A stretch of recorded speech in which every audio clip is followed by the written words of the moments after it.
विप्रो और HCL take. आज इन्फोसिस सबसे तेज है तो एचसीएल टेक भी बहुत पीछे नहीं है। तो एचसीएल टेक और विप्रो पर क्या नजरिया बन रहा है आपका?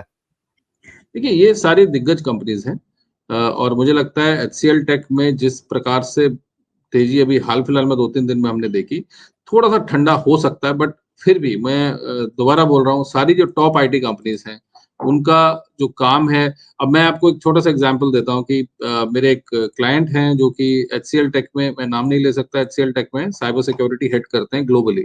उन्होंने मुझे बताया कि कुछ कंट्रीज की गवर्नमेंट्स एचसीएल टेक को काम दे रही हैं, कुछ कंट्रीज की गवर्नमेंट्स, कि उनका जितना साइबर सिक्योरिटी है बड़े बैंक्स का, सरकारी बैंक्स का, वो एचसीएल टेक संभाले। तो इन कंपनीज की, चाहे वो इन्फोसिस, एचसीएल, विप्रो या इन्फोसिस जिसकी हम बात, टीसीएस जिसकी हम बात कर रहे हैं, ये बहुराष्ट्रीय कंपनीज तो हैं ही, मगर इनका विश्वास छोटी कंट्रीज के गवर्नमेंट्स को भी है, केवल कंपनियों को नहीं है। तो ये बहुत तरीके से काम कर रही हैं और मुझे लगता है कि जब भी करेक्शन हो, उसमें लॉन्ग टर्म में लेना चाहिए। मैं सिर्फ जो जो लार्ज कैप आईटी की बात कर रहा हूँ, small cap, mid cap IT में आप प्रॉफिट्स बुक करते रहें।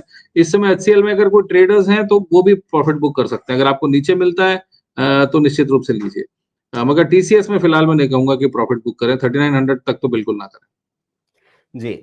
अब जैसे टीसीएस और इन्फोसिस, वो तो अपने पुराने हाई को वापस छूने की तरफ जाना चाह रहे हैं। लेकिन एचसीएल टेक तो ये काम कर चुका है, बल्कि उसको पार भी कर चुका है और उसके ऊपर भी एक नई चाल किस तरह से बन रही है वो देखिए। बल्कि वहाँ से तो लग रहा है जैसे कोई नई ब्रेकआउट आ गई हो।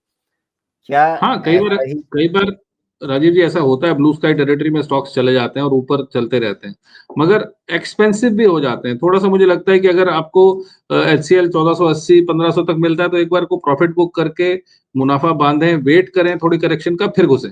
कोई भी डर नहीं है इन कंपनीज में ज्यादा।